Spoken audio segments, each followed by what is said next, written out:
in particular you want to be talking about? Good morning, everybody. It's morning here. It's not necessarily morning where you are, but you're watching the Regeneration Podcast, and we'll introduce our guest in just a little bit. Our guest, right before we came online, Michael Martin, was asking, and this is how we blindside people, was asking essentially like, what the hell are we going to talk about? And I'm glad that he has no idea, but we're going to begin because today, with the luck of the Blarney, you've got a lot of Irish ancestry. I've got more than half. Let's play this game. It's Mike Martin, ladies and gentlemen. It's a TV show. It's a radio show. It's a YouTube. It's a podcast called Name That Irish Tune. That's Our right. guest, Jeff, feel free to chime in see if you can beat me. Okay. All right, name Jeff, this tune. Ready? And you're allowed to try and beat me, Jeff. Chime in if you know it. One. Super easy one, too. Oh boy. Okay. I'm scared now. Okay. Do it again. I didn't hear that, Michael. You can't hear it? That one I couldn't. I did the first time, I think. Try it again. Can you hear that? Let's see. I actually can't at all. No, you might want to check your noise suppression would be my first thought. All right. Sound off for musicians.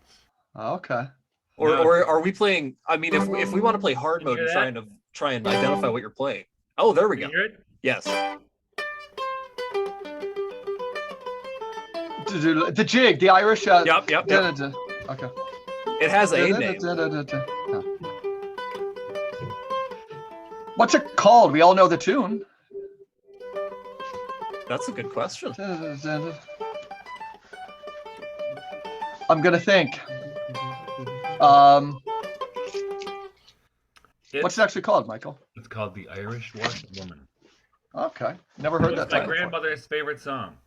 Give us another tune. Let us try a couple. Okay. You got another see one? if you can name this Okay. one. Ready? Da county down. Yep. Stars the county down. Yep. Van Morrison has a great rendition of that song. He does have a great one with Yep. the Chieftains. It is. Yeah. Speaking of St. Patrick's Day, did you notice I started a Substack? Yes, tell us about it. So I'm going to subscribe. I see it's called the Druid Stares Back. Tell us the reason why, how people can find it, what you're about, like who you are even. I don't know who. That's a philosophical question there, so it might take me a while. It is. Who am I? But here's how it came about. So I've been, doing this blog forever, but since I talked so much smack about COVID and stuff like that, they've been squeezing my reach. What do they call it? Throttling. Throttling. There's another word for it. I can't remember what it is. But so they've been squelching me for 2 or 3 years now. And I knew what was going on. And I thought, you know what? Maybe I should just do Substack.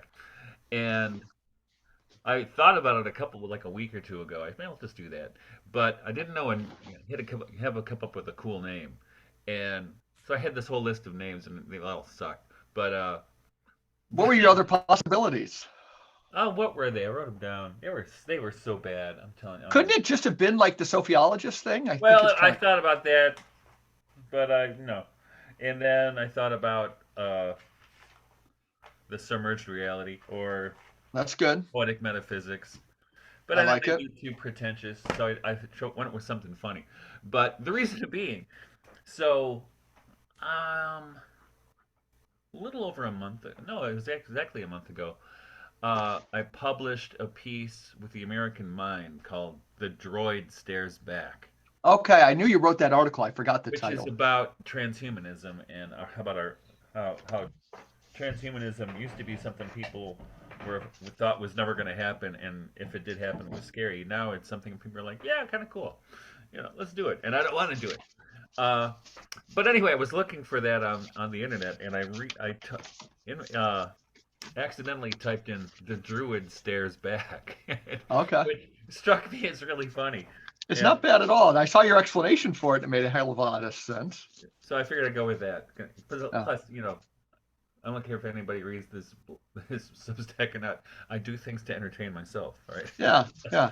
There's another one yesterday, and they had Leonard Nimoy, but I read an article that Greta Thunberg took and this is just indicative, right? So nobody cares about the environment, I would say, more than you and I and our friends, Michael.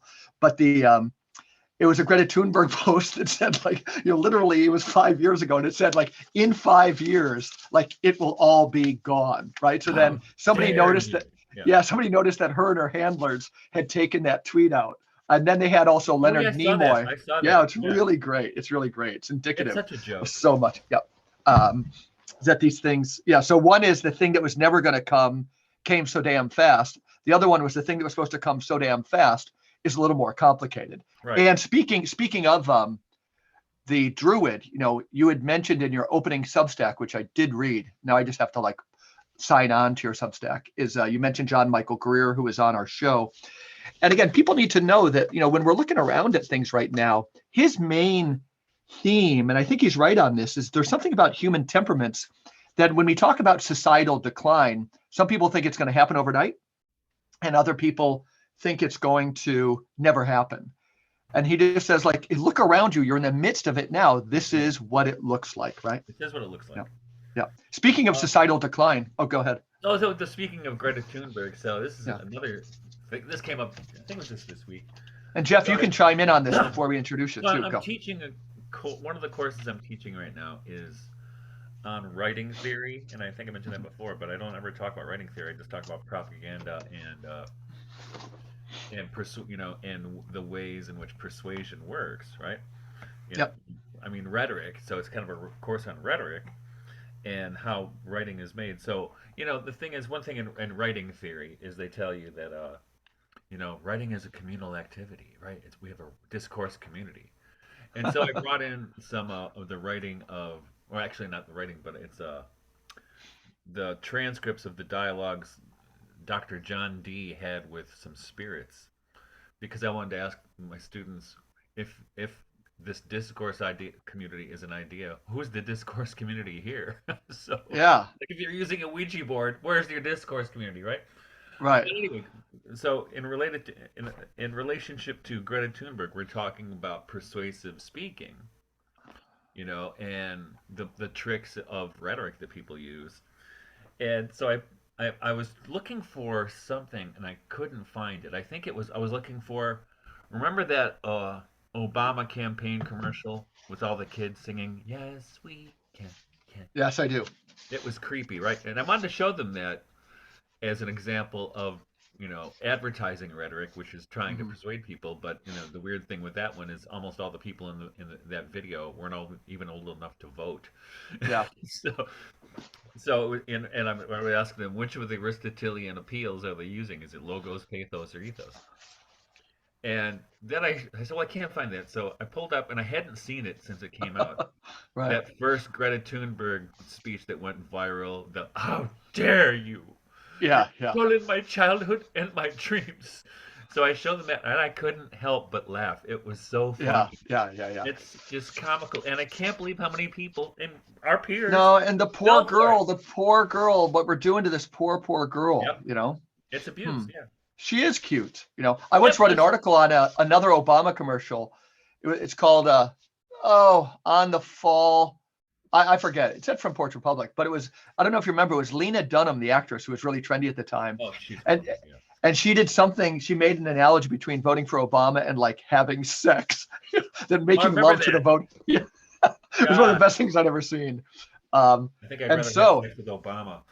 Yeah. So talking about decline, our listeners will maybe remember that 2 times thus far, and I want to do it, every so often. I hope Michael does too. Is bring on kind of a younger person. I had my son on Aiden one time. He was kind of talking about the Jordan Peterson phenomenon. Then another student, Hunter, who was kind of talking about faith, how a younger person looks at faith. And I've invited another student who is a student at the college, kind of lives right around here. And his name is Jeff Yaw. And let me just say something, Jeff, is that Jeff, again, I was teasing how right before I hit the button record, Jeff was kind of pleading to say, like, hey guys, what are we going to talk about? So I kind of set you up, Jeff. It's always better when it's spontaneous. But we're going to frame some things today. I've always thought, Jeff, you were perceptive just about, what maybe the younger generation was looking at in terms of culture. Now, let me set a little more of the stage. I don't know how you feel, Michael, is that, for years, I think I've made this point on the podcast before, that for years, the anthropological notion of the generation gap could be defined mostly as a tool by Madison Avenue to get you to buy, revolutionary clothes, jeans with holes in them, because you're so different from your parents, when in fact we weren't all that different. But the great epistemic changes, according to my hero Ivan Illich and so many people, come with media changes. Literacy changed the mind, right? We know that. And he wanted to make a case in his books. Mike, you read, A is for Ox. Right. This is what we're talking about. And you and I, Michael, we had some interaction with computers a lot. TV came along. But something about the internet and the computer, I think, has changed things so dramatically. So, Jeff Yaw, we're going to be talking, that might frame it. But I also want to say that Jeff, I run my local parish. Jeff is a Catholic. I came into the church a few years ago. And I want you to tell a little bit of your bio, Jeff. But also, I know you won't mind that saying that, Jeff was doing yeoman's work. We were talking, he and I, about, we're not seeing young people in church. And we know that young people are feeling they're not doing so well. And I think the way I framed it is I wanted to meet with Jeff a number of times so that before he kind of hosted a young adult gathering, he would be able to describe the church and the thing going on in the Gospels in about 3 different ways other than the political tribes, kind of conservative and liberal. I think we do such a disservice to the gospel when it gets yoked into those. But Jeff, you also, I want to begin with this, is that when you decided to frame a gathering of some young adults, you cast it, and you wrote a piece, but you cast it kind of in terms of loneliness. Why did you frame the quote unquote problem with young adults, their suffering, in terms of loneliness? And tell us a little bit about yourself and how you see that. Well, Mike, first of all, I'd like to say thanks for having me on. I think, first of all, you are spot on when you talk about, the importance of the internet to, obviously your generation, my parents' generation, obviously my grandparents as well. They were around for the birth of computers, the birth of this internet thing, this whole social media thing. Mm-hmm. And I think that you guys have a frame of reference for a world before. This is to call it an epochal change is, I would say, to put it lightly. When we talk about the things that split our worlds up into epochs, we talk about things like 9/11, things like COVID, in fact, things like one of the several once in a lifetime disasters I've witnessed in my own life at the young age of 23, and will continue to, I'm sure, although they're still once in a lifetime. Don't worry about that. The internet is there. There is a world before the internet and a world after, and I think it's on par. It's been compared in some cases to another industrial revolution, and I think that's about as accurate as it gets. The only difference is that the internet has spread so much faster. The industrial revolution began in Britain. The creation of the steam engine. And there, if you go into certain parts, for example, of Africa, what we call the developing world now, you didn't have steam engines for 100 years unless the colonial powers brought it. The internet was created in, I want to say DARPANET was sometime in the mid 80s. Internet became more popular in houses among, let's say 2010, right around the same time. Only a short couple years after, there's internet access in, rural Uganda, for example. It spread so much faster. The pace of the world has increased more drastically than ever in the recent, last 20 years. But, you were asking about young adult groups and loneliness. I think the funny little contradiction when it comes to the world we live in today, especially among young people, again, I touched on having a frame of reference, being of a generation that was around before the internet. We don't, I grew up with dial-up and whatnot, but I grew up with internet. I've never really known anything else than this world where for example, I can talk to you and I can talk to Michael, all of us in the comfort of our own home. You know, I can see your faces on my screen. You can't see mine because I don't have a webcam. But you know, I can talk to Let right me tell after the this. ladies. Let me tell the ladies listening to this that it's Oh probably it God, makes you mysterious, but Jeff Young, ladies, is how would you call it? Exceedingly easy on the eyes. that's one way to put it. I suppose you could put it that way. I appreciate your help, Michael. Um, Trying to anyway, solve the as far as loneliness thing here. Yeah. Mike, sorry, I was actually practicing that this morning, making sure I knew my Mike from my Michael. Oh, way I to go. apologize in advance. I'm sure I'll get that wrong.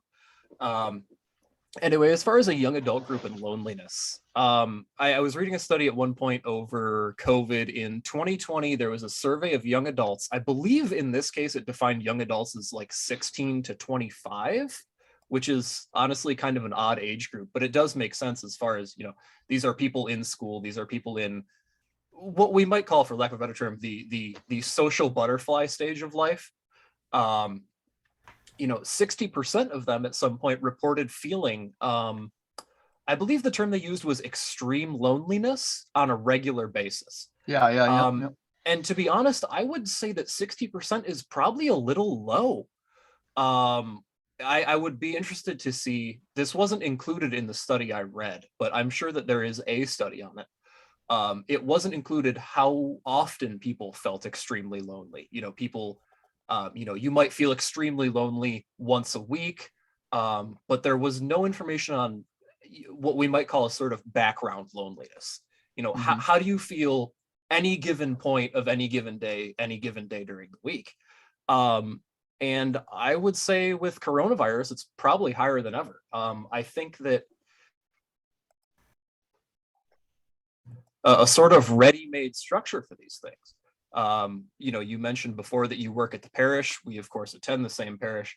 What is a parish? The definition of a parish, and I'm paraphrasing here, I apologize, is a community of the faithful based on geographic bounds.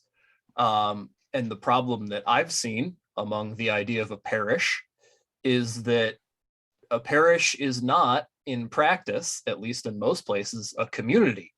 It's just this building that we go to on Sunday mornings. And, you know, I've never been, you know, I've never been a middle-aged adult, so I don't know how it is for, you know, people in that age bracket. Great. I've been told. I've been told it's something to look What did you forward say, to. Michael? What did you say, Michael? It's just great. It's just Yeah. Parish life is humming for me, brother. I don't know what you're missing. Well, I'd imagine. I know you have a lot to do with being the leader of the parish. Yeah. But the thing is, you know, I am a young adult, so I know to some degree how my peers think, what my peers are looking for. And I think honestly, a salve to that loneliness is a big thing. So I thought that, you know, a parish, something involving the parish would be an excellent place to start. Now And here, just sort of let it branch out hold from that, there. Michael. Go ahead. Michael, I mean, hold that, Jeff. Michael, tell me kind of what you're hearing. You know, I know Jeff pretty well. Then I want to see what Jeff is. You know, Jeff might suggest as an antidote. Go ahead. I guess what, Jeff? It's not just your generation, Okay. because even before I was born, Dorothy Day called it the long loneliness. Mm-hmm. And the Excellent long book. loneliness is belonging to the Catholic Church. Mm-hmm. Now I don't know, and I think that's, you know, my history from my late Wow, I didn't see it going this way. You're right, Michael. But go ahead. I mean, this is great. from my late history, from my late 20s. I mean, I grew up in a Catholic parish Mm-hmm. and went to Catholic school, and people who, like my wife, who did not grow up Catholic, she used to romanticize about how great they would have been. I said, no. Catholic schools are worse than public schools in some ways because the kids have to prove they're secular, you know. And I saw just as many rotten things in Catholic schools, probably more than I would have seen in public school at the time. But I understand the longing for community that you're voicing here. Um, and now that's what drew us 25, actually 28 years ago now, to the Byzantine Catholic Church. Not only was the liturgy beautiful, because very often a Novus Ordo Mass strikes me as an infomercial for Jesus, with the homily where the priest sounds like a TV weatherman. But I like the smallness of the Byzantine church, and you could get to know everybody. It felt more like a church community there. That's what attracted us there. But it still wasn't feeding the soul enough. And so that's for the I don't know, for a long time. That's how I met Mike, right? With the Yeah. when the Radical Catholic Reimagination of Everything project was going on, and Mike came to our farm in 2016, and a bunch of other people. And this was all people who felt the same lack. I would think, and felt that it wasn't just a matter of uh, you know membership in a parish, but it was also there's a lack in culture. There's not in looking so I mean, part of it for me looking at it as a parent of 9 children, there's not a culture that can hold them. We don't have a Christian culture that can hold kids as they come up. So like you, Jeff, I think you know people kind of even if they're raised as Catholics, they generally walk away, and then maybe when they start to have children, they go, well, we should probably think of a way to raise these kids. Maybe we should go to church, right? Mhm. And so it's kind of an elective, right? I think you're I right. have my major, and this is my elective. So attending church is an elective. But what happens, or and what I think is going on is people aren't really hungering. I should say people are hungering for the sacred, but they're also hungering for the convivial, right? They're hungering for um, a society that means something, Mhm. and a culture and a community that means something. And it doesn't have to be like I think false religion is kind of social justice, right? That becomes people's religion, and it's not nourishing ultimately. It very often becomes, don't want to criticize, but very often becomes a vessel for self-aggrandizement and work out your messiah complex. But That's right. The two quotes I've collected on that, Michael, you've heard them. It's like Illich would call it the reorganization of universal greed, and the I think John Sullivan called it the democratization of envy or something right, like that. Yeah, like, yeah. but I think so that's and unfortunately I have a really horrible personality tick where I don't wait around for other people to do stuff, so I try to do it myself, which is not always good. But that's why here at our farm we try to draw people into celebrating the Christian festivals, but in a festive way. So and even though May Day is not technically a Christian festival, but it's Christian enough, um, Hmm. or Michaelmas or St. John's Day or Twelfth Night. So to to draw people in that way, and I don't mean to to make converts or anything either, but just to offer somebody something that's human and healthy and has a sacred dimension to it as well as you could say a carnival or convivial dimension as well. And I think that's what people are missing. And I think that's why, and I've written about it, and we talked about it before, I think so many young people are attracted to neo paganism, for instance, because they also feel that lack in the institutional Christianity in which they were raised, and they want it to be real, but something's missing. So we have like, so Jeff, what I'm hearing is that, there's an acute, this, I would say loneliness hit the exponential function. And Mhm. yet what Michael's doing is that like when some people are looking for it for the Catholic Church, and I've never read The Long Loneliness, and I've read a lot of Dorothy Day's letters. I invoke her all the time, but I'm one of those hypocrites, right? But then, Mike's talking that like the Catholic Church has never assuaged loneliness for a long time. What are you thinking, Jeff? I'm definitely inclined to agree. You mentioned you hit on something. I the problem that I identify young people as having, myself included, and I should note here, I don't, Mike, you seem to, but that is because you enjoy stroking my narcissistic ego. I don't see myself as necessarily speaking for young people, but No, no, no. Okay. I'd like to think that I can identify at least some of the things, and uh, I think that young people today have a very big detector for, any kind of lies or hollowness. Um, Not necessarily that they always act on it, and I readily admit that I always don't. But a hunger for community, I think, is what really plagues us. Not Mhm. necessarily just as young people, but as people. Right. And today, for example, you also mentioned media. Look at what we have for media. It's mostly, either reruns or just rehashes of old things from the 90s.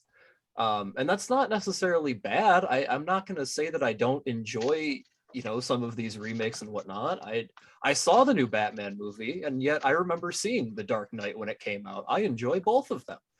Um, We liked Michael it's Keaton, and before that, we liked Adam West. Adam West. I, That's I right. respect that. My most vivid memory of Adam West is actually as Catman on The Fairly Odd Parents. I never got the Adam West Batman experience, but I'm told he was quite excellent.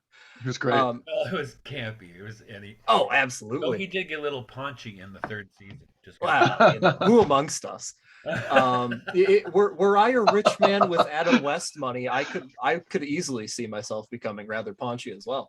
Um, but there's a hunger for some kind of a real community, and I think that the problem with things, I'll go ahead and get up on my high horse about trashing Marvel movies, for example. Watching the 35th Marvel movie in the series and collecting $10,000 worth of Funko Pops, it does not a community make, but you can force that peg into that hole if you'd really like to. You can make that into an identity if you'd like. I don't think that I think that feeling that that's a full and quote unquote real identity is a lie that you tell yourself to feel better about it. Not that I don't have plenty of lies I tell myself to feel better about things, but I digress. But you um know what, Jeff? I think there's an inverse ratio mhm. in the increase of language, especially on the internet, about community, like the gay community, the trans community, the cigar smoking community, the what else? The hunting community. I mean, whatever you can think. You Oh, know, absolutely. hobby groups and identity groups are communities. So there, those things. Well, that has expanded. Actual communities in the real world have shrunk. Mhm. I agree entirely. I think, I was thinking about this just the other day. The phrase LGBT community. I'm bisexual myself. I'm openly bisexual. I don't feel any kind of kinship with somebody because they are also bisexual. It's merely a trait that we have in common. It's if I walk into a room and I'm wearing a red striped shirt and there's one other guy wearing a red striped shirt, I'm gonna give him like a thumbs up and some finger guns at the most, and then I'm gonna go on with whatever I'm doing. The I'm not red under striped any. shirt community. Yes, exactly. The red striped shirt community. Believe it or not, it's bigger than you think, and we're in more places than you think. We are what you think. We are what you think the Illuminati is. The red striped shirt community. The whole thing about Star Trek and the red shirts. It's all smoke and mirrors, man. Yeah, I'm that's not right. gonna lie. That's how we get you. Let me frame this a little bit, because the Jeff, you read the bulletin columns every week or no? I try to, yeah. Okay, you're missing what. But this week, I was writing on. I forget how it tied into the gospel. And I think it came out last weekend. But there's this movie out called The Jesus Revolution. Haven't seen it, but it got me thinking because and I wanted to see it because in the 60s, and I'm going to invoke Ivan Illich again, Mhm. is he says in an article you can find online called Friendship and Artifacts, or Artifacts and Friendship, that in the 1960s, you could see that a younger generation, I think this is probably captured, though I haven't seen it in the movie called The Jesus Revolution, that you had a generation that was thirsty for justice, right? And sometimes when you're thirsting for something, you don't know what it is. Oh, I know, it was because we had the story of the woman at the well. And there's a lot of this thirst. And so in this essay, Illich, who was alive in the 60s, in fact, he was quite popular in the 60s, he was writing in the 80s, and he noticed there had been a change. That he noticed when he was teaching text on friendship, like Elred of Rivaux and others, that he saw young people looking at these words about friendship. And I'm going to give some quotes from St. Francis de Sales but they're mirrored in Aelred of Ravoux and other medieval authors. St. Francis de Sales writes to Jean de Chantal, your heart is no less real to me than my own. So many things. And he said, looking at these old texts, students in his classes saw something there that they yearned for, but they knew they didn't even comprehend. And the reason I mention that, so we can say the 1960s thirsted for justice. Ivan Illich and I concur with this working in campus ministry, that your generation is thirsting for friendship. But this is the twist I want to make, and I'm going to bring in Pavel Florensky, Michael, that in his seminal chapter, I think the Axis Mundi of his magnum opus, The Pillar and Ground of Truth, is on friendship. And he wants to say, so if we're talking about community, because we were just saying, there's no such thing as the bisexual community, the community of this and that. But even when we have community, he says the unit of community we often want to see as the individual, but in fact, the unit of community is in fact a dyad, right? Which is called friends. And I think we should unpack that a little bit, right? That where we come to a church and we're looking for community, and yet we don't really have, friendship, and to tease those two things apart a little bit. And I want to go to you, Michael, to say, what are you hearing with this? I know you've read Florensky, but my heart breaks for young people who are looking for, are they jumping over a step by looking for community when this whole notion of friendship, and in my bulletin article, I'll just mention, because I think it's evocative, that I had an experience once of wanting something so bad that I didn't even understand. And it's when I came to the college I work at now. As a freshman in 1986, I was playing tag football with roommates who to me were new, and now they're like, I haven't spoken to them in 5 years, but they're friends. If they called today, we'd begin in mid-sentence, right? And anyhow, we were playing not tag football, we were playing tackle football, and I must have gotten my bell rung. And so I just said, hey guys, I didn't know them too well. I said, I feel kind of funny. I'm going back to the dorm. They came in like 45 minutes later and they saw me on my bed, and I was looking at a birthday card. I have a September birthday. And I remember distinctly that I was looking at a birthday card from my sister, and I thought the ideas of birthday celebrations were so god awful beautiful. And I thought the idea of having a sister who could send a birthday card was probably the most beautiful thing I'd ever could conceive, but I didn't know what those things were. And that kind of gives us a sense that students could be reading about friendship and not know what it's like. Michael, what are you hearing here? Well, a couple of things. I mean, I think in a way, Florensky, when he wrote that chapter on friendship, he was anticipating the disappearance of friendship throughout the Interesting. course of the 20th century. And now, when I was 23, young fella, so it was pre-internet days, and This is before they invented the world being in color, right? well, yeah, that's right. We were still in black and white. Right. So, but you could still have male friendships then. Mhm. Which is, and I noticed over the course of the years that male friendships were in a way, and I don't know what this is from, seem to have been discouraged or um, minimized over. I think everything became so sexualized in a way that there was some kind of gratification element to it. And I mean, it's not like I don't have male friends, but it seems like culturally over the course of my lifetime, it's become de-emphasized or diminished. Um, and I think it's part of you see right now where if you go to colleges, right, for instance, colleges are now predominantly female institutions. Um, where the dudes go, right?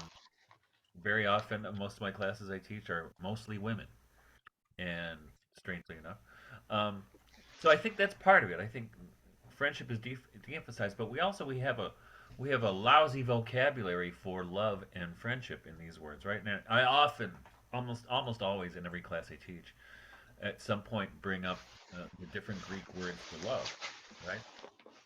And all of those have, except for one, have been de-emphasized in our culture. And I think our culture is becoming more and more like that depicted by Aldous Huxley in Brave New World. So, for instance, in in the Greek language, right, eros is the the one everybody talks about, right? the erotic love, and it doesn't mean perversity. It means attraction, right? Feeling incomplete and being drawn towards somebody, or even nature or God. There's so that's why so much mysticism or the Song of Songs are written in erotic language, right? Because I lack something without you, or whether it's you and a significant other, or you God, or you nature, or whatever it happens to be. But then there's also philia, which is friendship, and so you go back. There's I think Cicero wrote on friendship. So does Aristotle, and through history. And so I think a great example of that of friendship is you see in Shakespeare's day. I'm a Shakespeare professor. In The Merchant of Venice, it's in one way it's a play about friendship, and even when Portia, appears in boys' clothing, it's about friendship. And what happens is in Shakespeare's plays, these women go in disguise as men or boys, and it's like it's like espionage because they get to see how the other side thinks, right? Right. And so there's so combined with eros is a kind of friendship, but there's also and it's important. I mean, that friendship is so important, and again, I think it's de-emphasized in our culture at the expense of eros. And then also in Shakespeare, you have storge, which is the kind of love that family members feel for each other, which includes a kind of beauty. And I just taught last week. I taught Shakespeare's play Twelfth Night, and in Twelfth Night, what happens at the beginning of the play? A young man and his sister are separated, and each thinks the other is dead. And so the girl, Viola, goes in disguise as basically as her brother, or at least models herself on her brother. And at the end of the play, they meet each other, and it's the most beautiful recognition scene because, and it's rare because it's a recognition scene about the love between a brother and a sister, which is The rare. love between a brother and a sister. Yeah, but not just brother and Oh, sister. I mean, okay. family No, peoples, yeah. right? And of course, then the other word for love that the Greeks use is agape, which is, I think, except for in one instance, that's the only word that's used as love in the New Testament. I think eros shows up one in philia a couple of times too, according. But I could be okay. Yeah. But it's mostly agape, right? Which is the love Sure. we can never live up to. It's the love like Christ loves, which it's a little tough. But we don't have that vocabulary in English. We have love and like. So we have I love you, wife. I also love pizza. And on St. Patrick's Day, I love Jameson, right? The word means nothing anymore. And which is why Heidegger, he was thinking of German, but I think modern languages are in that way impoverished. They don't buy as much as they used to. They're deflated. Yeah, I agree entirely. You touched on, for example, like male friendship. That's something that I feel like we really need to. Well, first of all, I'd like to say thank you just for bringing up the four loves. I often feel like I'm out of my depth when I talk with Mike about philosophy and whatnot. I readily admit I'm no sort of academic, but I do love me some C.S. Lewis. I think the four loves, especially, agape, storge, eros. And I always end up forgetting one of them, and for that I apologize. Thank you. I really think a work like that is in some way sort of a cure for the problem we have. You mentioned male friendship specifically. If we go back to from a historical perspective, there's Alexander the Great and Hephaestion, and then from a literary perspective, there is Achilles and Patroclus. Depending on who you ask, they're either read as the absolute best friends, brothers from another mother, whatever phrase you want to use. They're also read fairly commonly as lovers.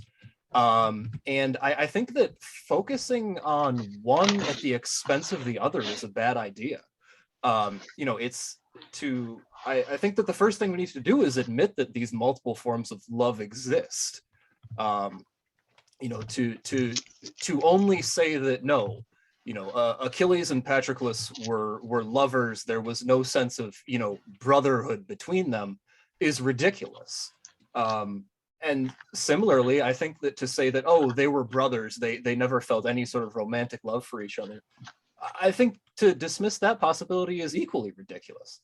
To tell your friend, if I were to say to Mike, for example, Mike, I love you, I think it's quite Love you too, obvious bro. that I love you, Mike. Michael, you're pretty all right too. I feel like with enough time. But I think it's quite obvious that when I say, Mike, I love you, I'm not going to ask you to go to dinner together on a date or something. Right. I'm expressing that, I am saying, Mike, I want good things to happen to you. I would like to see you in heaven someday, Mike, is what I mean when I say that. And in a certain sense, it's what I mean when I say that to anyone, whether I love them romantically or as a brother or through some sort of, family obligation. Let me introduce a few things here then. Yeah, so one would be maybe an insight when you mentioned like C.S. Lewis, The Four Loves.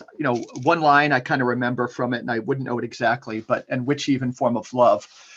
But this experience of, and this is, I think I want to get into the generation gap again, if there is one. So this experience of, C.S. Lewis said, like, it's kind of mind-blowing that you meet somebody and you say, oh my God, I never thought anybody else thought the same thing, right? Boom. That's powerful. What I've noticed is, Michael, we've become good friends, but I'm going to name a political writer who's now a good friend, Bill Kaufman. In fact, Guido Preparata. I'm going to name a great novelist, Stephen Vizinci, who became a friend. I started reading after college, and occasionally I would read something and it would be mind-blowing. When my mom was dying, she was terminally ill with pancreatic cancer. There's a guy whose picture is behind me over there. The only book that spoke to me was this book called The Rules of Chaos, and it was by this Hungarian novelist, Stephen Vizinci. And it meant everything to me. It just gave me a reason to kind of continue. So I wrote to him. I think he was sharing a flat with Graham Greene in the Antipodes at that point, and I got a letter back. And I when you find somebody who writes and they see the same things you do, it's the definition of mind-blowing. So I've had that, and I met this political writer, Bill Kaufman, so many others. Michael, and I do include you that. I read your book, The Submerged Reality, and it was only inevitable that we were going to get connected. The case being, when I've shared that experience with college students, and I wonder if mass media, mass culture in general, let's use that term, which the internet put on steroids, I share that, and students want that experience so bad. So a student will come back to me and say, oh, Mike, I wrote to J.K. Rowling. Or Mike, I wrote to, now it could be like I wrote to Joe Rogan or something. And, these are just so broad audiences. So I just want to mention that anecdote. And the other one, Jeff, mentioned being bisexual. This great theologian, Olivier Clement, or that article, in fact, that I mentioned that I wrote for Front Porch, I think it was called On the Fall of Eros. And it was on that Lena Dunham commercial. So people could look it up. My last name, Sauter. But this notion that Olivier Clement said, and we just know this to be true, in a world where everything is mechanical, picture working in a cubicle, we're so severed from nature that the only natural thing that some people feel is like another person's body. So Eros, which used to be the way we would kind of communicate with nature, with trees, through friendship and so forth, now it's just kind of located in our genitals, right? It's the fall of Eros. And I put that in, and I wanted to say that Lena Dunham's commercial, reflected the fall of politics too. Politics was the way I could get involved with my volunteer fire department. I don't. Politics is the way I could leaflet for things that mean a lot to me. But right now, politics is the vote, right? And we get it every 4 years. It's not even local elections. It's the fall of politics to the vote. And just like when Eros falls to sex, it becomes very less than satisfying. Ask women. Less than satisfying when Eros falls to just sex, then we lose our taste for genital sex. When the politics falls to the vote, people vote every 4 years and they feel kind of dirty afterwards. Right. And the other allusion I made in the article was literacy. Yeah, literacy was the way. I'm always exploring questions. I call it, my golden thread, the line taken from William Blake, how one book leads to another. And it's erotic, it's probably political, but it's very literate. Literacy is how you get answers to questions that are just burning in your gut. When we reduce literacy to then trying to free words from a page, just reading phonetically, we can't teach it. We've never had such bad literacy skills. And again, it makes people hate the world of literacy. So the fall of literacy, the fall of politics, and the fall of eros. But I think this whole maybe some of our struggles with friendship right now is that everything has become so like eroticized. It's just so shrunken. Go ahead. I think all those things you just mentioned are connected in a really intimate way. Um, so I mean, Illich. In fact, in the one class I've been teaching, or was teaching, his book ABC, very famous. And part of the point he makes there is, what's so great about literacy? You can get propagandized through literacy, right?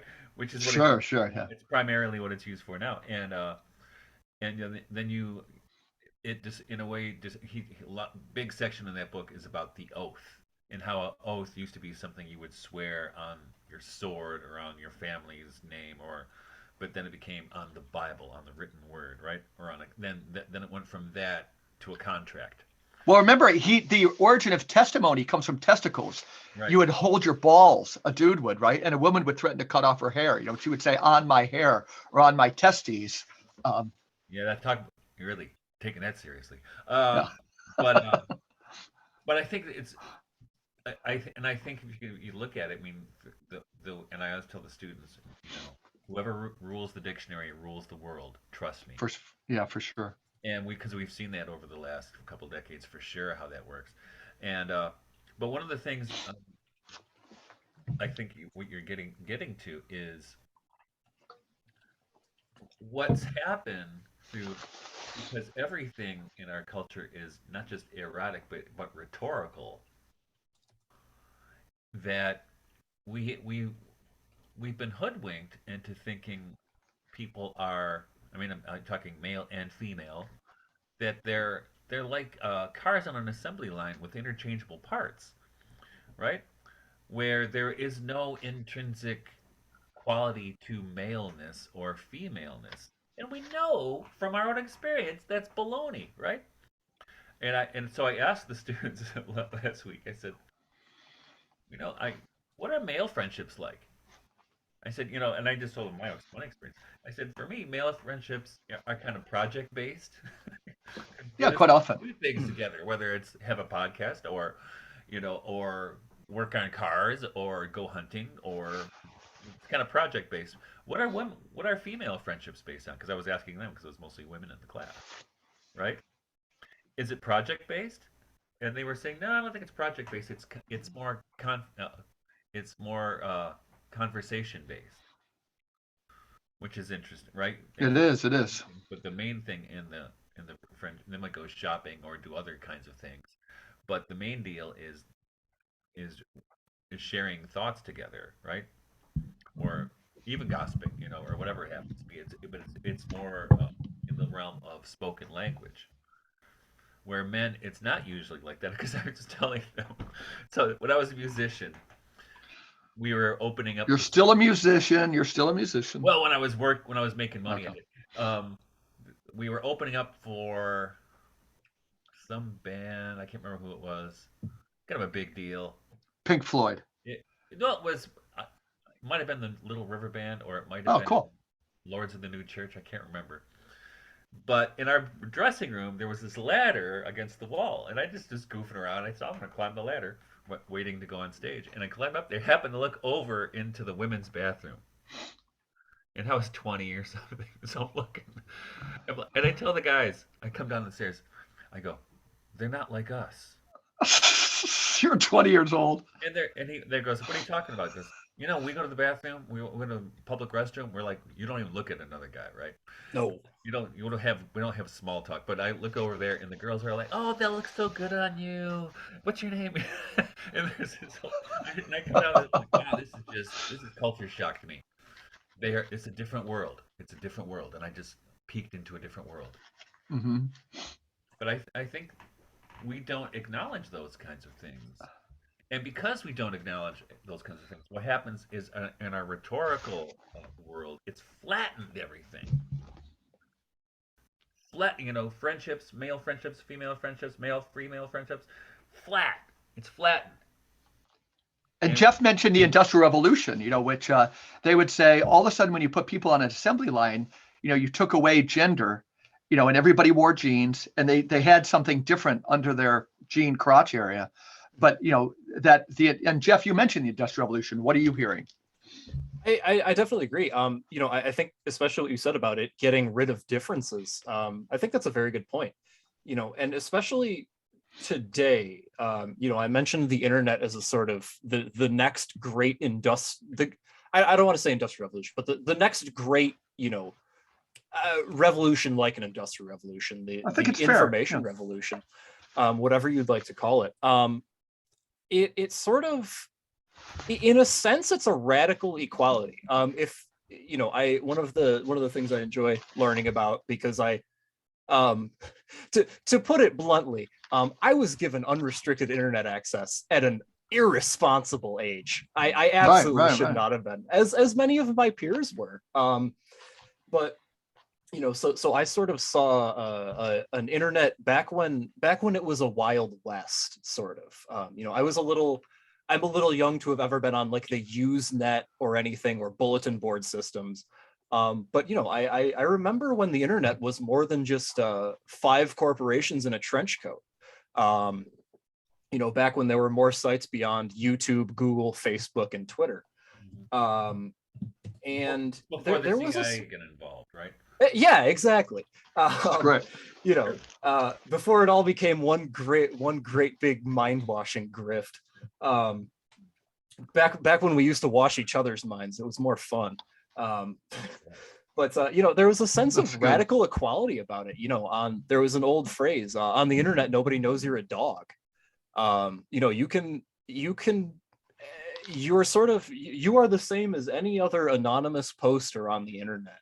Nowadays, that's one of the things that I worry about, honestly, with social media. You have people pushing. You mentioned that your son was talking about Peterson earlier. Peterson, one of the people pushing for a sort of like internet quote unquote real ID. And to be honest, I'm not going to say I don't see it happening, but I would be quite sad to see it happen. I enjoyed my Wild West internet when if you let's say you posted something embarrassing or whatnot, you can just disappear, pop up under a different handle, and again, nobody knows you're a dog on the internet. But all that was before the political system got involved, right? To a degree, yeah. Because for the longest time, the politicians were ignoring social media. And it was much better. It was much better then. And what happened? The dividing line was Ron Paul. Yeah. Ron day, or actually a few hours, Ron Paul through Facebook raised like $4 million, and all of a sudden, all the politicians went, "I should get a Facebook page." Yeah, Ron Paul actually, he really was the moment. Articles in the New York Times like 15 years ago about the concern, the New York Times, which they don't have this concern anymore, but they used to have a concern that there was too much of a revolving door between the security agencies and social media companies, right? Right. Which is, I'm certain. Well, I know I've been restricted so many times on Facebook for having inappropriate opinions. I like how some of our podcasts get flagged on like Spotify. Oh, do they? They really do. Well, they do. I bet the one where go look it up on Spotify. Somebody come with warnings. I bet the well, one to be fair, Michael, yeah. Go ahead. Hope you faded out there, Jeff. Did we lose you, Jeff? Can't hear you, Jeff. We'll talk for a little bit, Michael. Anyway. Yeah. So I think it's kind of funny, and the internet and how am I now? Okay, you're fine, Jeff. Yeah.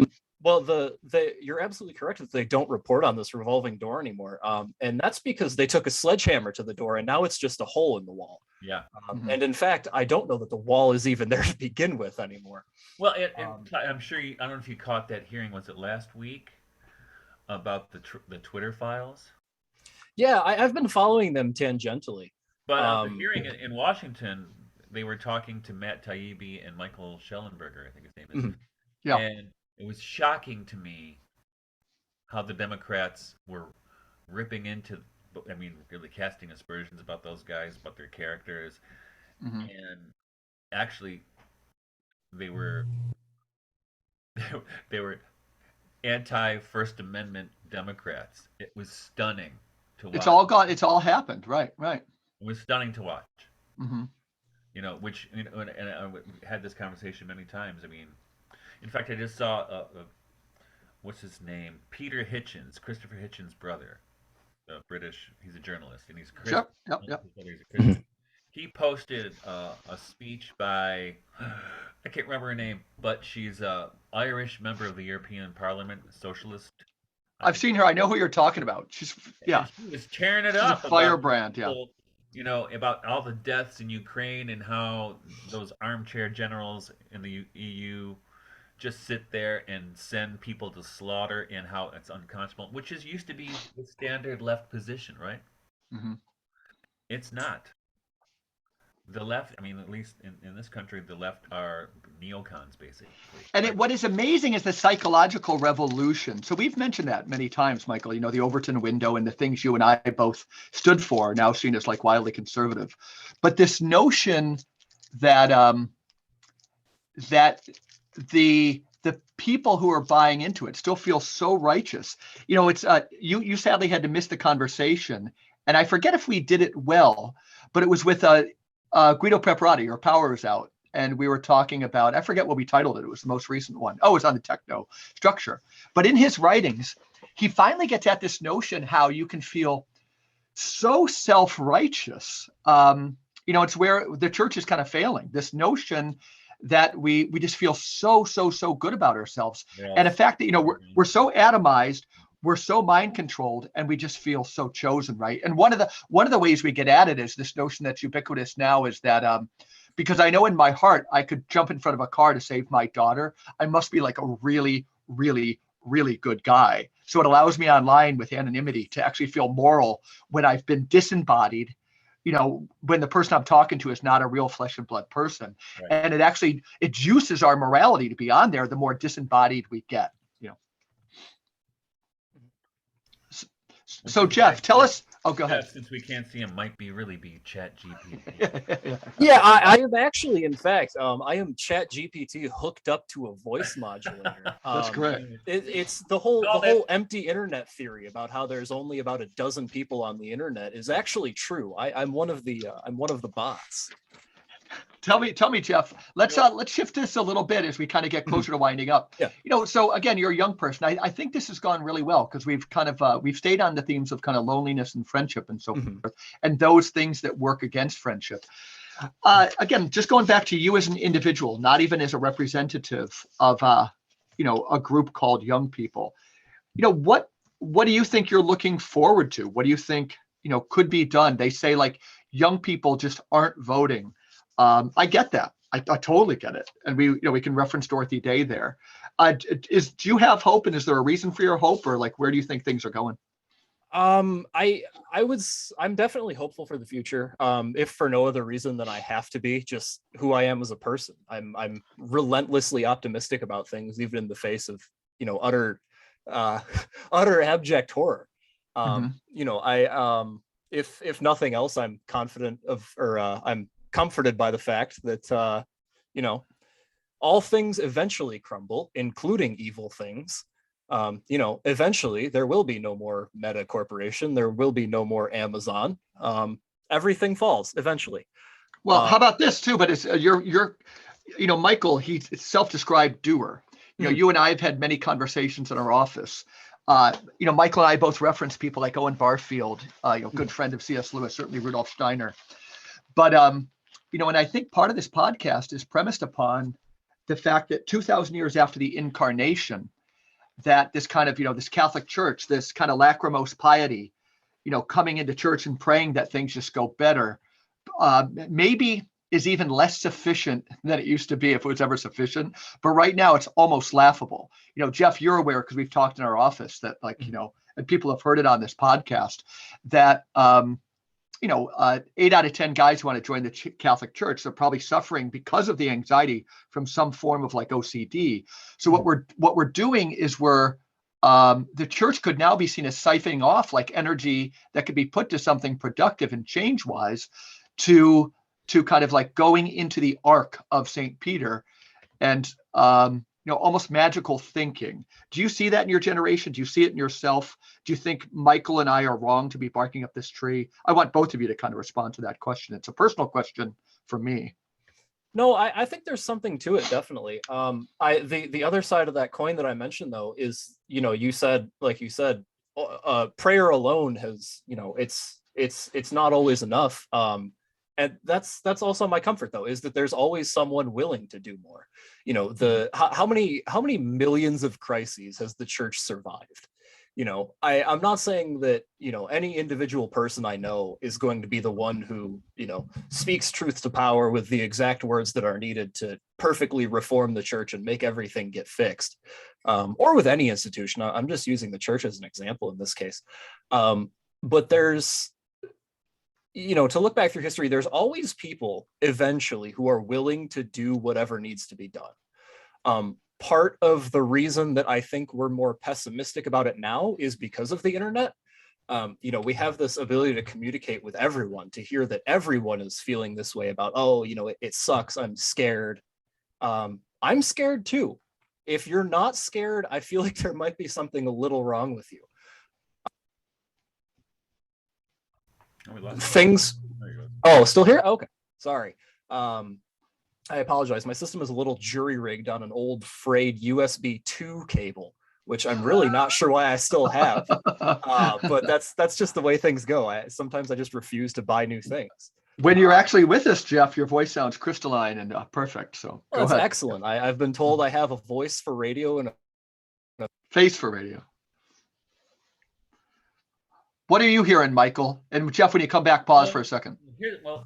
I think what Jeff's saying, I don't think it's necessarily his generation. I think it's every generation, at least in 20th century and onward, mid 20th century and onward, where, like I mentioned earlier, we drift away from the church or from tradition, but then you get to a place where you feel anxiety and you feel like and especially when children or people of childbearing age, they start having children, we should go to church. we should find a tradition or something stable and that we can count on, which is what drew Bonnie and I back to the Catholic Church 30 years ago, whatever it was.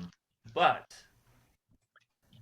I think we're at a point now in history, and I think we probably know this point before, but it's very obvious to me at this point in history, where so many of the institutional structures have been absolutely compromised by the same kind of forces we were talking about earlier that have, and this is what Guido writes about in Church and Empire, right? Mm-hmm. Been compromised by those same kind of political or financial forces that seek to actually run the world. And it's a case in point, right? For me, the last straw was when they canceled Easter, right? Mm-hmm.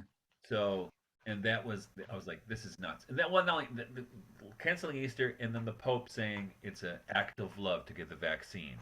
Yeah. Unconscionable. And we still don't think he's like reinstated those Swiss guards because they didn't get the vax, who were summarily dismissed, who should, like some of the subway workers in New York City, because pressure was put on them, were restored with back pay. Now, I don't know whether the Pope did that because he was propagandized like everybody else was, mm-hmm. or if he had pressure from external forces. I don't know.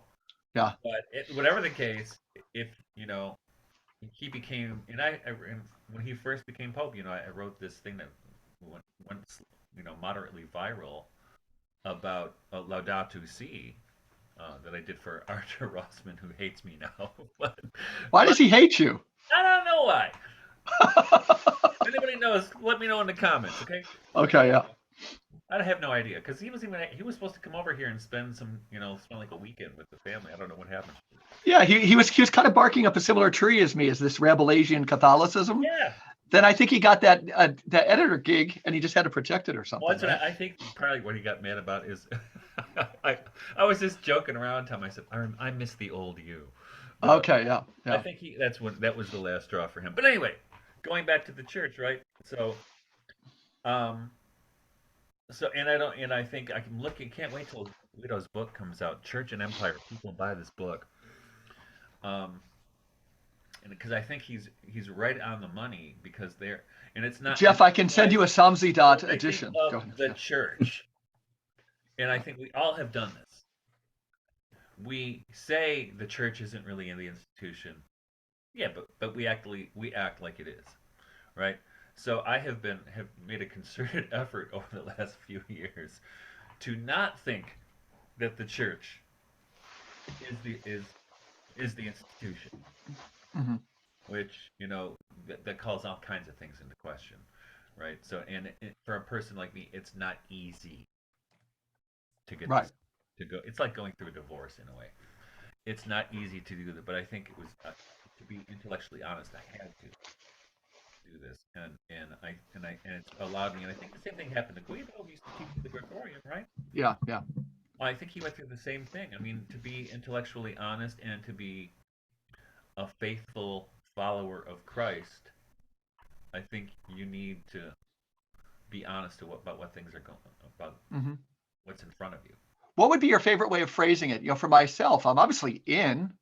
I have a canonical status running a parish, but so Illich, the church as it versus the church as she, right? That I can still be grateful for the skeletal structure of the church as it, which somehow in that rib cage kind of carried the ticking time bomb of the Gospels down through 2,000 years. But right now she's looking for us. It's almost like in parenting, there comes a time when your children are growing up where you really challenge them to say, like, they're mad at you because you're doing something, but you're saying, no, I set up this scenario so you guys could grow up, right? And we're not saying that Pope Francis, I think Pope Francis, that is part of his pontificate, but he's not the massive gesture who's doing it. I think he's compromised with some of the German bishops and things. But at his best, I think this is the game he's playing, and damn, do I like it. But the mothering church, mother church, I'm so glad she tells me when to have meat, when not to have meat. There's the liberating mother who can send forth, like, educate to lead out into freedom. Then there's the smothering mother, like Rapunzel, who keeps her kids locked up in a tower.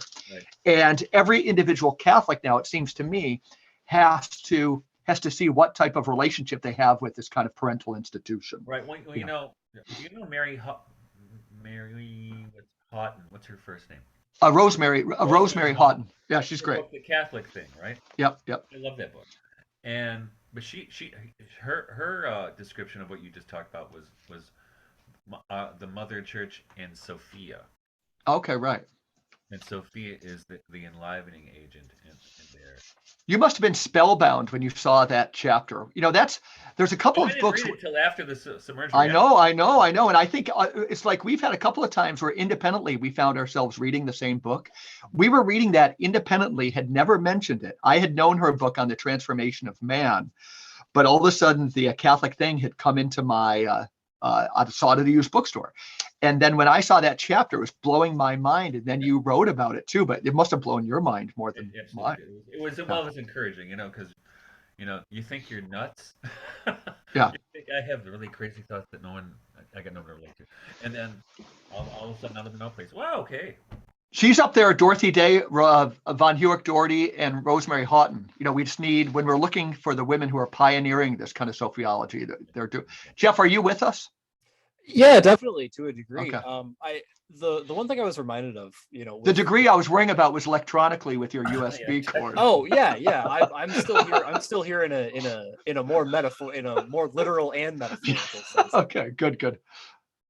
I think that one of the things I was thinking about earlier that was mentioned when we were talking, especially about the whole generational gap, is, well, the first thing I was reminded of is I'm actually getting this from Dan Carlin, but he's quoting a quick Google search tells me British Rabbi Lionel Blue, who coined the phrase "Jews are just like everyone else, only more so."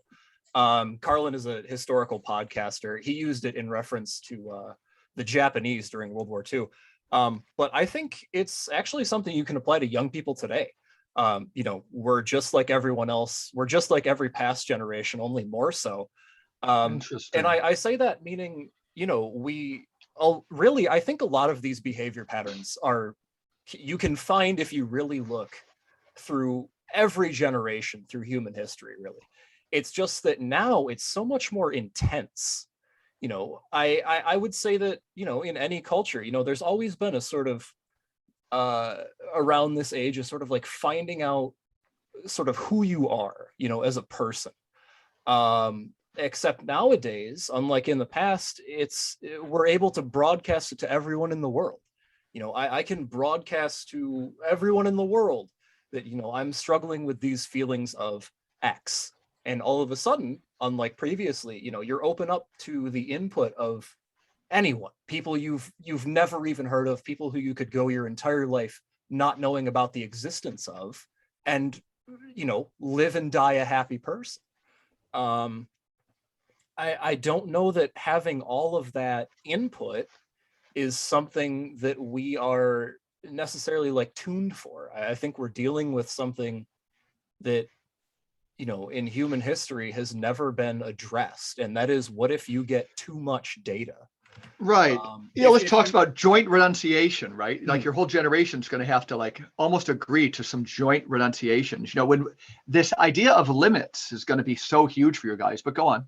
Well, I think actually chosen the idea limits, of freely limits chosen and limits. whatnot, Yeah. You said, renouncing things. I almost feel like there needs to be at some point a sort of an amnesty almost for, the things that we put on the internet, as saying like, oh, I was young and stupid. Not that, it's linked to any expressing any specific ideas, more just so that, this was me before I actually held any of this. I felt this way about X. I'm gonna have to Google Jeff Yaw and see the crazy stuff you used to throw up online, I guess. No, because the difference is, like I said, I was raised on the cowboy internet. None of those things are linked to my name. Like I said, I was a dog. Have you seen the Slavoj Žižek movie, the Pervert's Guide to Ideology? Yeah, I have not seen it. You've seen it, Michael? So there's a scene. I highly recommend it. First of all, it's a very good study of media. He goes through movies, and there's a scene where he's going through the movie. I cannot, of course, think of it right now. It is with Roddy Piper. Them. Yes. They live. They live. Yeah. Where Roddy Piper, he gets these glasses that allow him to see through all of the propaganda, and he tries to force the glasses onto his friend. And he says to his friend, he goes, "You either put on these glasses or you're going to start eating that garbage can." And they proceed to fight. And where Zizek comes in is he says, I'm tugging my shirt here, of course, and sniffing to really get into the Zizek mindset. He says, "I am already eating from the trash can. The name of this trash can is ideology." And he goes on his whole thing about ideology. But I think that his comparison of it to a trash can is very apropos for, young people in the world we live in now. I mentioned previously, like, there's 36,000 Marvel movies and 10 million different Funko Pops you can collect. And all of it is trash. What's a Funko Pop? It's like a little, it's my generation's Beanie Baby, basically. Okay. Yeah. Little like plastic recreations of characters. Okay. It's all just trash. That's not to say that there isn't, quote unquote good media out there, and of course to some degree it's dependent on taste. But there's just so much, period, whatever it is. It's really a sort of information overload. Alan Tosler talks in Future Shock. This was written, if memory serves, in 1977. Talks about the idea of, he didn't use this term, but analysis paralysis. Information overload, basically being presented with so many choices that it essentially becomes impossible to choose. And I think that's something that young people are dealing with more than ever. You mentioned earlier when you were talking about the 60s generation, their thirst for justice. I think that loneliness is our equivalent of that. I was talking with a friend though about, we were talking in the context of a political discussion. But we were talking about the idea of like reactionaries and reactionaryism. And the thing we sort of agreed on is that we disagree that any kind of the term reactionary is usually used in terms of the conservative or right-wing backlash to a left-wing revolution, usually. But I don't think that that is necessarily a great definition for reactionary. If for no other reason, then I know people I would describe as reactionary of every political stripe. And I think more than anything else, it is to see something in the system, whatever the system is, whether it's the system of the church or the system of US politics or so on and so on. And to not necessarily have a solution, but to be able to look at something and just have this gut feeling of, no, that's wrong. I don't know how to fix it, but that is wrong. Let me It ask you needs this, to be Jeff. overhauled somehow. I don't have an answer, but I have the problem. Right, Jeff, let me run this one by you. Yeah, please do. So, did you grow up in the country, the city, or the suburbs? The country, still live. Okay. Because I'm just thinking back to my childhood and youth in the great city of Detroit, Michigan. Hmm. And I'll never forget this image. It sticks in my head. I mean, they were kids older than I was. You were best friends with Bob Seger, weren't you? Ted Nugent. Okay. Okay. Ted Nugent grew up a mile away from me. Wow. And all of the members of KISS. Which if is memory why, serves. get this, with Ted Nugent, this is totally an aside, but when I hear Ted Nugent talk, I totally get his sense of humor. And then I realized just not recently, I said, well, it's because he's from my neighborhood. He speaks, Yeah, right. he speaks working class white boy smartass, which is the language I grew up speaking. Yeah. And because that sense of humor, you needed that sense of humor in that context to get by, right? Everybody was a sarcastic little, you know what. But anyway, I always been 12 or something, and I remember these older kids, high school kids, and they were sitting in this giant circle. I bet there were 50 kids in the park that was across the street from my house, and they were passing around a bowl is what they were doing. But I was just wondering, wow, that was unheard of, but what a communal activity. I mean, it was a perfect circle, and it was basically passing the peace pipe.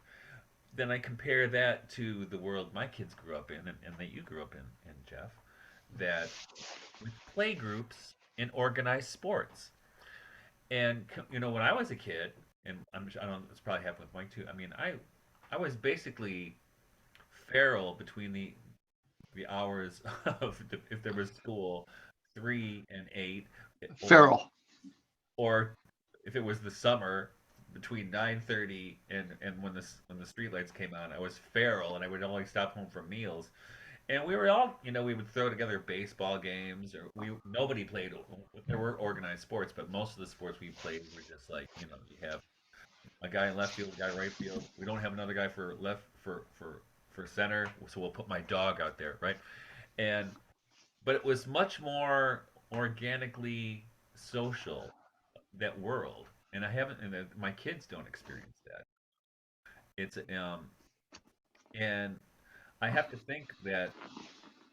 So what happens is because you don't have that, and you have, helicopter parents and more organized, organization all the time.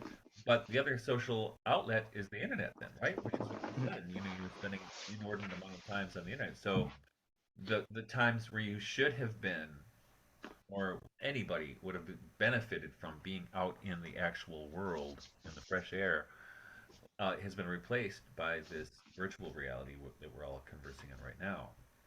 Yeah, I agree entirely. I think that the internet provides the sort of problem of it is that the internet provides enough of a simulation of regular human contact for us to think consciously, oh, I'm getting my social time. But not a realistic enough simulation to convince our subconscious of that. We still yearn for these things. I think that's really well said, We don't know what's Jeff, wrong with us. We don't know what's wrong with us because consciously we think, oh, well, it can't be that I'm not getting enough social time because I totally am. That's why it's called social media, right? It's a blow up doll version of friendship, right? Yeah, excellently put, honestly. Oh man.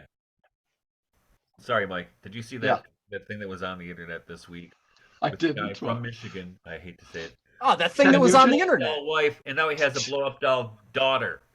Oh wow! Have you seen Lars and the New Girl? It's a great movie with Hugh Grant. It's like Danish, but it's a guy who falls in love with a blow up doll, but it's so human. So it's necessary to see.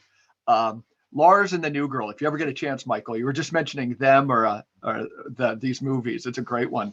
But you're right, Jeff. And I also, it also brings to mind, when Halloween rolls around on campus, a version of cosplay, but like maybe just for that one night a year, how everybody's personality changes a little bit, right? The shy person, and that's just everything online is just similar, but really, really different. And I hadn't heard of the conscious and subconscious, and I think that helps a lot, Jeff.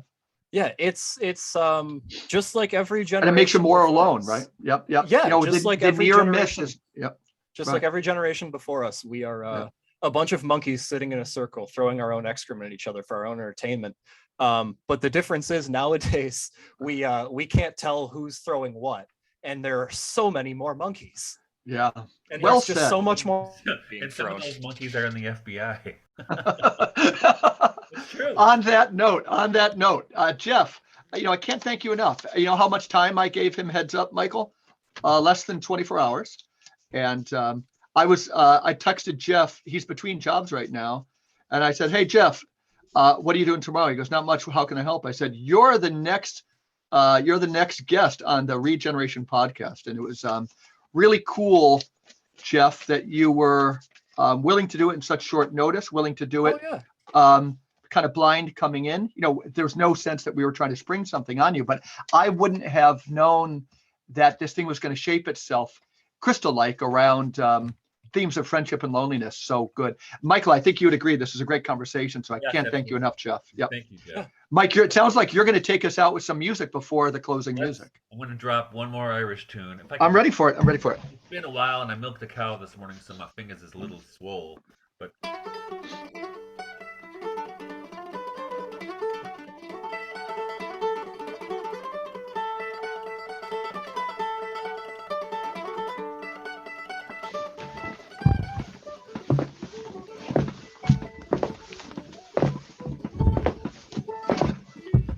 so anyway, I was doing some good jigging there. Did you see me? Twas the Yellow Tinker. It was. I knew I wasn't going to be able to name it. Yeah. No, I have a St. Patrick's Day party for church tonight, Jeff. I don't think you bought tickets, bro. No, I did not. In fact, you could have. There was a lot of ladies there, and if they heard your voice, they'd want to date you. The fact is, I doubt anybody there would be under 70. When you have a church dinner, what people don't know is we're setting it up for 5:30. It's a local kind of nice restaurant. And what the elderly people do, they show up in droves, but if the dinner's at 5:30, they arrive at 4:45. And this is something, things you have to know to work fashionably early, and then there's disrupting plans. Yeah, and then we get into the door prizes and things like that. But it'll be fun.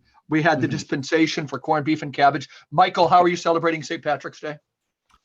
We actually celebrated it Sunday because Sunday, the Sunday before St. Patrick's Day is the big St. Patrick's Day parade in Detroit. Okay. And so my sisters and my brother didn't come this year, but my family gets together usually at one of my sister's houses. They live closer to Detroit, and we have a celebration, which we did. But here, I'm going up to pick up some hay, and then I'm gonna take a drop of some Jameson. Way to go. Okay. Amen. Nice. Amen. I would indulge, going out tonight? But the Catholic Protestant thing with whiskey, right? Oh yeah. What is it? I don't. So inform our poor friend. My friend's father died. He was Irish, and my now brother-in-law was there. He was married to that guy's daughter. I walk in, and he goes, "Catholic or Protestant?" And I knew what he was talking about. He was talking about whiskey. Okay. Jameson, I didn't know. Catholic whiskey, and Bushmills is Protestant whiskey. Okay. And Tullamore is for everyone else. Yeah, I'm kind of ecumenical when it comes to that, but I told him. Oh yeah. I unfortunately I can't indulge. Actually, I gave up the drink for Lent. The drink. Yeah, so you can have corned beef. The dispensation covered corned beef, Jeff. It does. It does. Yeah. Okay. My only I'm just spending my Friday night just enjoying the corned beef. Probably gonna sit down, maybe watch some old wrestling from the 90s, as one does. Roddy Piper. I might actually. Roddy Piper, of course, the world's most famous Irishman, who was actually Scottish and was in fact neither. Yeah. I should probably Right. Quiet Man. Yeah. No, that's a beautiful one. Best Irish movie ever made. How about this, folks? So again, thanks so much for the Regeneration podcast. Thanks again to our guest Jeff Yaw. We've got some good ones coming up too, Michael. So we'll surprise the people. We'll surprise you. Okay. So thanks for everybody listening to the Regeneration podcast. We will see you again next week.